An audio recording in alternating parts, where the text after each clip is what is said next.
Alors, on en a parlé, hein, c'est dans l'actualité, l'ouverture au public à partir de demain à Porte de Versailles, à Paris, du Mondial de l'Auto. Ce sera jusqu'à mi-octobre, je crois. Jusqu'au 14, oui. Jusqu'au 14, voilà. Anne-Christine y était en direct ce matin pour nous parler de ces avancées technologiques, de ces coulisses, de ce mondial tourné résolument vers l'avenir. Vous allez nous raconter, vous, Frédéric, l'histoire de nombreux pionniers français qui se sont illustrés dans l'aventure automobile. C'est pas faux, mais Laurent... Alors, je rappelle juste la machine à remonter le temps. Oui, c'est un peu ça, quick. Alors, juste quand même rappeler que c'est ouvert de 10h à 20h, tous les jours, à partir de demain. Il y a même des soirées, donc jusqu'à 22h. On vous voit plus aux soirées en ce moment. Non, vous connaissez l'intérêt, c'est que ça permet de faire la teuf, évidemment. Parce qu'on l'a vu avec Anne-Christine tout à l'heure, elle était placée juste devant une de ces grand-mères de l'automobile. Donc on ne la voyait pas. Qui sont aussi présentes sur ce salon, et c'est l'occasion d'en parler. Parce que les Français, cocorico, sont quand même champions du monde pour l'origine de l'automobile. Alors on commence avec un premier véhicule. Il est à vapeur. On n'est pas encore avec le moteur à explosion. C'est le Fardier de Cugnot, Joseph Cugnot. Figurez-vous qu'on est au XVIIIe siècle. On est en 1775.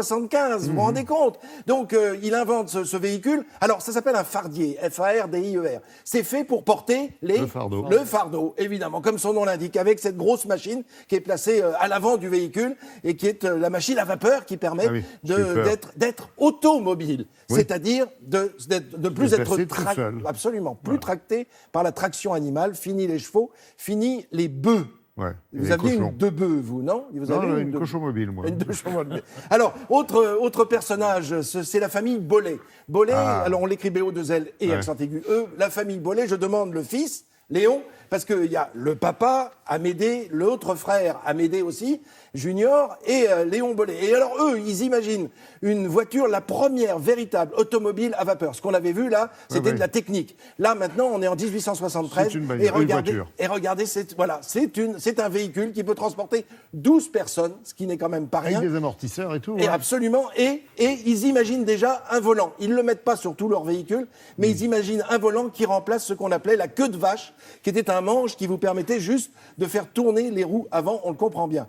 Alors, autre personnage, Léon Serpollet, toujours un Français, qui lui va s'acoquiner avec un industriel, et ils vont lancer le premier véhicule construit industriellement. Oui, regardez, c'est ce tricycle, un tricycle. On est encore avec des machines à vapeur.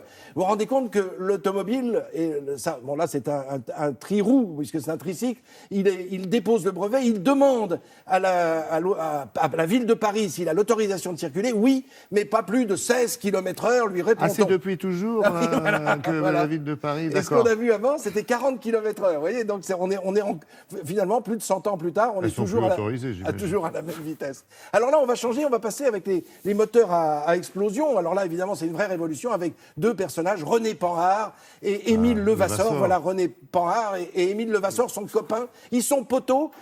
C'est Panhard qui va appeler Levasseur auprès de lui. Ils sont ingénieurs tous les deux. Et ils vont créer la fameuse marque Panhard et Levasseur avec un premier véhicule. Alors regardez, alors là, on se rapproche quand même de l'automobile, même si on est avec une sorte de carrosserie qui date encore des véhicules hippomobiles. Hein. Et puis c'est la première voiture qui va être sortie en nombre à partir de 1891-1895. C'est les dames qui conduisent, là. Hein. Ah oui, quand même, on peut ouvrir à la féminité. Et puis, n'oublions pas, 1899, c'est les premières directives sur la route pour être prudent. Dès 1899, on vous demande de rouler un peu à droite, mais c'est assez compliqué encore. En tout cas, voilà, les Français sont bien présents. Et tout cela, ils ont donné des idées à Armand Peugeot, André Citroën et Louis Renault.